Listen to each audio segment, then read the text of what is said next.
اور سب سے بڑا کام آپ کا کیا تھا معلوم ہے؟ خانقاہ کے گدی نشینوں غور سے سنو، جو غوث پاک کا نام لیتے ہیں، سرکار غوث پاک رضی اللہ تعالیٰ عنہ کی اس صفت کو میں بیان کروں تو یہ بغلیں جھانکیں گے ابھی۔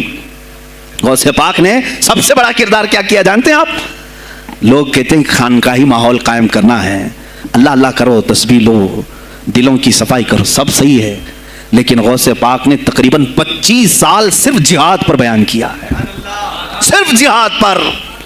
کہا کہ اے گروہ مسلمین، تم پر اللہ نے ذلت مسلط کر دی ہے اس لیے کہ تم نے کوششیں ترک کر دی ہیں، حکومتوں کو صحیح کرنے کے لیے آپ نے باغ ڈور سنبھال لی تھی۔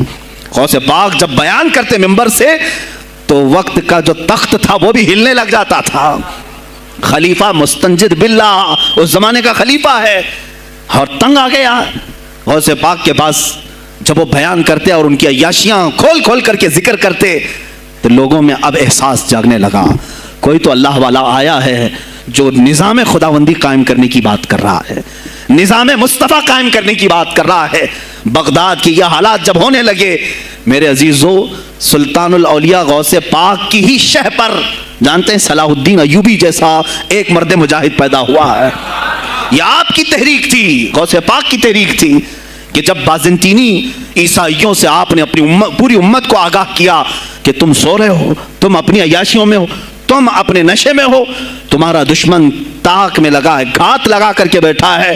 اور ہوا بھی یہی کہ غوث پاک کے وصال کے صرف 10 سال بعد صلیبیوں نے حملہ شروع کر دیا بغداد پر، مصر پر، ترکی پر، ہر جگہ۔ اور یہی حملے کی وجہ تھی صلاح الدین ایوبی جیسا مرد مجاہد کھڑا ہوا، اور پھر انہوں نے پورے بیت المقدس کو فتح کر کے اپنے سر ایک صحرا باندھا۔ آج تک امت اس کے احسان کو یاد کرتی ہے۔ میرے عزیزو، غوث پاک کے زمانے کے ہیں صلاح الدین ایوبی۔ اتنا ہی نہیں، آپ ہی کی تحریک تھی، غوث پاک کی تحریک تھی کہ تم جوانوں کو تیار کرو، تمہاری زندگی عیاشی کے لیے نہیں، اللہ کا نظام قائم کرنے کے لیے ہے۔ تم اللہ کا نظام قائم کرنے کے لیے آئے ہو دنیا میں، کیونکہ اللہ نے تمہیں خلیفۃ اللہ کہا ہے، اللہ کے تم خلیفہ ہو، تم نائب ہو اللہ کے، تم یہاں پر اپنی موج مستی کے لیے نہیں آئے۔ اب اس زمین پر بات ہوگی تو صرف میرے مولا کی ہوگی، اس زمین پر بات ہوگی میرے مصطفیٰ کی ہوگی۔ یہ سیدنا عبد القادر جیلانی کا اعلان تھا۔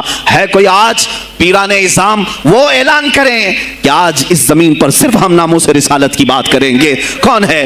کیوں بیٹھے ہو؟ غوث پاک سے اگر تمہاری ادنا سی نسبت ہے تو پھر تمہیں اپنے جوانوں کو، اپنے مریدوں کو یہ سکھانا ہوگا کہ موٹے موٹے نذرانے دینے سے نہیں چلے گا، اپنی گردنیں حضور کو پیش کرنے کے لیے تیار کرو۔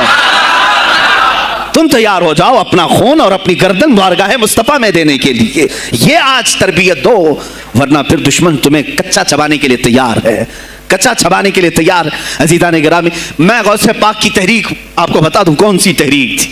وہ صلاح الدین ایوبی جو بیت المقدس فتح کیا، یہ غوث پاک کی تحریک ہے۔ اور پھر چند سالوں کے بعد پورے عالم اسلام میں جو خلافت عثمانیہ قائم ہوئی، غازی ارطغرل جو آئے، یہ تحریک بھی غوث اعظم کی پیدا کی ہوئی تھی۔ آپ نے جوانوں کو متحرک کیا تھا اور پھر امت کا وہ شعور بیدار کیا تھا جو ان میں مردہ کر چکے تھے کچھ حکومت کے کارندے۔ میں سمجھتا ہوں اس وقت جتنے خلفاء بیٹھے ہوئے تھے خلافتوں پر، تخت پر، جو نام کے مسلمان تھے، یا اس کو ہماری زبان میں سمجھ لو سب کانگریس کے تھے، جو منافق تھے، یعنی دکھتے تھے بس، لیکن اندر سے سب نفاق ہوتا تھا، نفاق ہوتا تھا۔ ہاں میں صاف کہوں گا، بغداد میں بھی کانگریس کا خلیفہ رہا ہوگا، مصر میں بھی اور ترکی میں بھی اور نیشاپور میں بھی، اس لیے کہ مسلمانوں کے خون چوس کر کے تخت پر بیٹھ تو جاتے لیکن پوری زندگی گزر جاتی، میرے مصطفیٰ کا نام تک نہیں لیتے تھے، ان کو بٹھاتے تھے مسلمان۔ آج آپ بھی تو یہی کر رہے ہیں، یہی کر رہے ہیں۔ ہم اپنا اپنا سمجھ کر کے جن کو اوپر تک بٹھاتے ہیں، پوری زندگی چھان مار کر کے دیکھ لو، کبھی یہ نظام قرآن کی کبھی بات کیا ہے؟ کبھی میرے مصطفیٰ پر آنے والی آنچ کے لیے کھڑا ہوا ہے؟ کوئی نہیں کھڑا ہونے والا ہے۔ ان کے سفید کرتے اور ان کے سفید پاجامے سب کفن بن کر رہ جائیں گے اور کچھ بھی نہیں ہوگا۔ عزیزان گرامی وقار، آپ کو سرکار بغداد رضی اللہ تعالیٰ عنہ کی تحریک میں بتاؤں، ترکی سے نکلنے والی خلافت عثمانیہ غوث اعظم کی پیدا کی ہوئی تحریک تھی۔ اتنا ہی نہیں، آپ کے آخری زمانے میں سرکار خواجہ غریب نواز معین الدین چشتی رضی اللہ تعالیٰ عنہ کی ملاقات بغداد میں ہوئی، معین الدین اجمیری رضی اللہ تعالیٰ عنہ کی ملاقات ہوئی. تاریخ دان نے لکھا, آج میں نے پہلی مرتبہ اس کو پڑھا اور آپ کے سامنے پہلی بار بتا رہا ہوں, سرکار بغداد اور حضرت خواجہ غریب نواز کی ملاقات کے بارے میں بہت ساری باتیں چلتی ہیں کتابوں میں بھی, میں نے اپنے مرشد سے بھی پوچھا تھا. بہرحال ایک تاریخی ایک کتاب سے مجھے آج یہ بات ملی کہ سلطان الاولیاء غوث پاک نے حضرت خواجہ غریب نواز کو کیا وصیت کی تھی, کیا کہہ کر کے بھیجا تھا. ان کے پاس غوث پاک نے, غریب نواز نے بہت ساری انعامات, اوراد, وظائف, طرق, اجازات سب حاصل کیے, لیکن ہندوستان جب آئے کیا کیا انہوں نے, یہ بھی بتایا گیا کہ غوث پاک کی یہ تحریک تھی. کیا سلطان الہند سرکار غریب نواز نے شہاب الدین غوری کو بلا کر کے ہندوستان میں پرچم اسلام لہرانے کا حکم دیا تھا. یہ تحریک بھی سرکار غریب نواز نے لائی تھی بغداد کے ولی کامل سے. تم کیا سمجھتے ہو یہ اولیاء خالی مسلح لے کر کے گھومتے تھے؟ یا اولیاء اکرام صرف گدی نشین تھے؟ نہیں میرے عزیزو, یہ حکومت وقت کو آنکھ میں آنکھیں ڈال کر بات کرتے تھے اور پھر نظام مصطفیٰ کی بات للکار کر کے کرتے تھے. آج کے زمانے میں کچھ لوگوں نے اولیاء کو ایسا پیش کیا ہے جیسے وہ درویش بس جنگل میں رہتے تھے اور کچھ نہیں. نہیں میرے عزیزو, وہ اللہ کے شیر تھے, اللہ کے شیر تھے. اسی لیے تو اقبال نے کہا ہے اللہ کے شیروں کو آتی نہیں روبائی.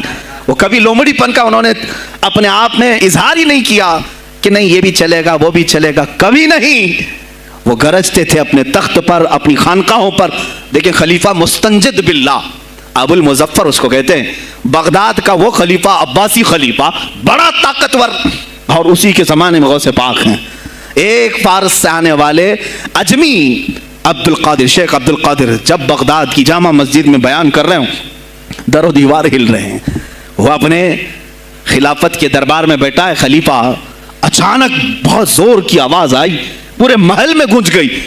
پوچھا یہ آواز کیسی بغداد میں؟ لوگوں نے معلوم کر کے بتایا کہ شیخ عبد القادر جیلانی نے چھینک ماری, ان کے مریدوں نے صرف جواب دیا ہے. ان کو چھینک آئی تھی, جواب میں لوگوں نے یرحمک اللہ کہا, وہ خلیفہ وقت کے محل تک پہنچ گئی آواز. تو اس نے کہا یہ تو پورا ہلا دینے کی بات ہے.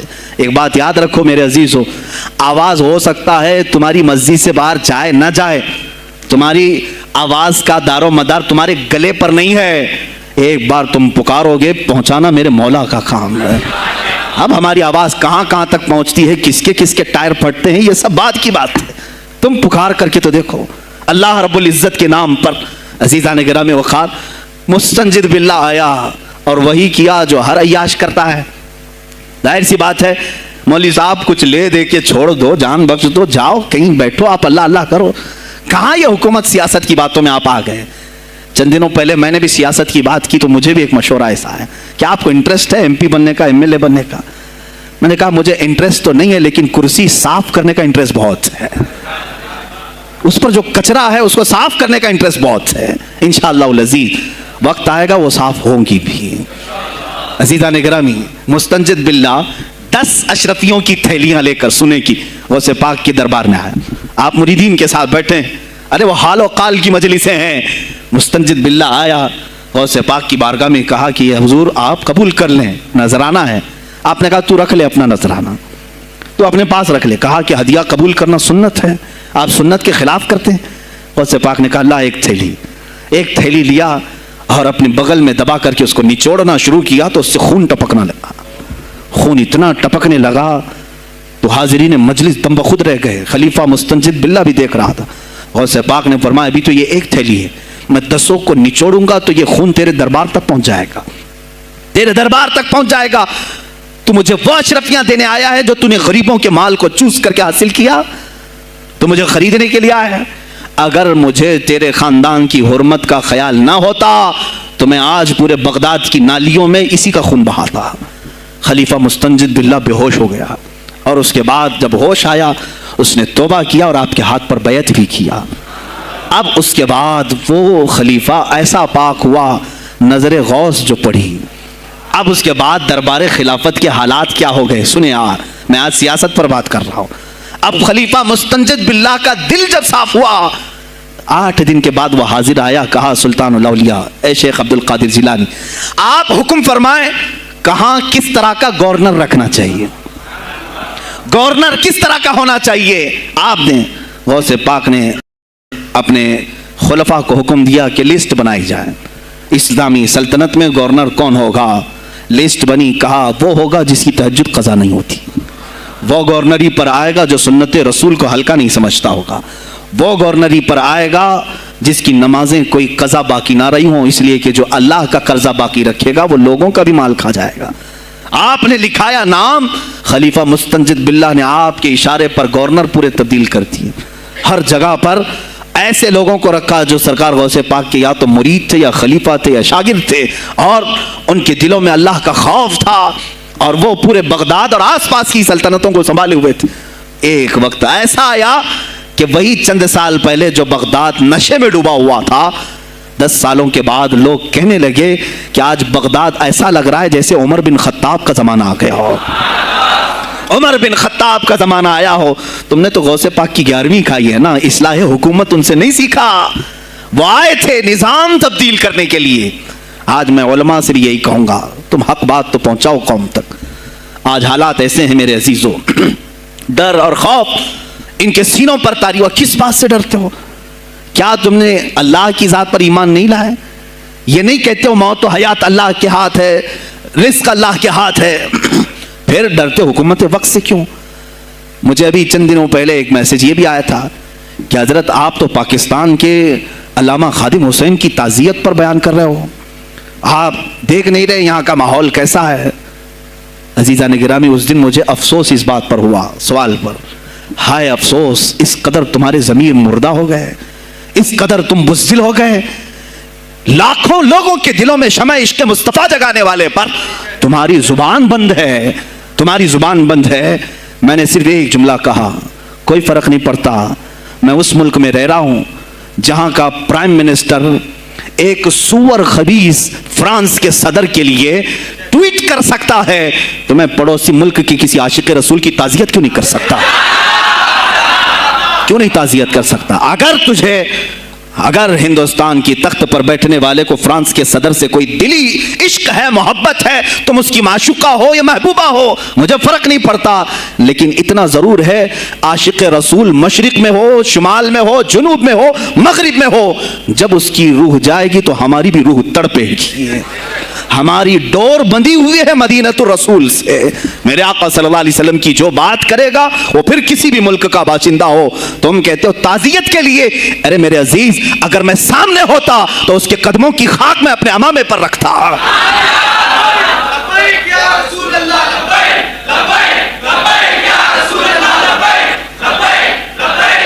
عزیزان گرامی وقار، یہ بہت خاموشی ہم نے اختیار کی، بہت خاموشی، کوئی بات نہیں۔ تم دیکھو گے حالات خراب ہونے کی جو شکایات آج کر رہے ہیں علماء، تم سب کے سب جاؤ گے۔ مجھے ابھی بچوں نے بتایا کوئی کانگریس کے لیڈر کا انتقال ہو گیا تو پیر صاحب تعزیت کے لیے باہر کھڑے ہو گئے، باہر آ گئے، ہم ان کی تعزیت کرتے ہیں۔ ڈوب مرو چلو بھر پانی میں، تمہاری گدی پہ ہی مر جاؤ۔ تمہاری زبانوں پر جب عاشق رسول کے لیے تعزیت کے الفاظ آنے میں ہچکچاہٹ آتی ہے، کون سا عشق رسول، کون سا کلمہ تم نے پڑھا ہے؟ غوث پاک کی اگر تمہارے اندر ذرا برابر بھی نسبت ہے تو میں کہوں گا میرے عزیزو، سلطان الاولیاء غوث پاک عاشق رسول ہی نہیں، فنا فی الرسول تھے۔ میرے نبی کی بات پر اگر کوئی انگلی بھی اٹھاتا، آپ یا تو اپنی کرامت سے اس کا منہ توڑ جواب دے دیتے۔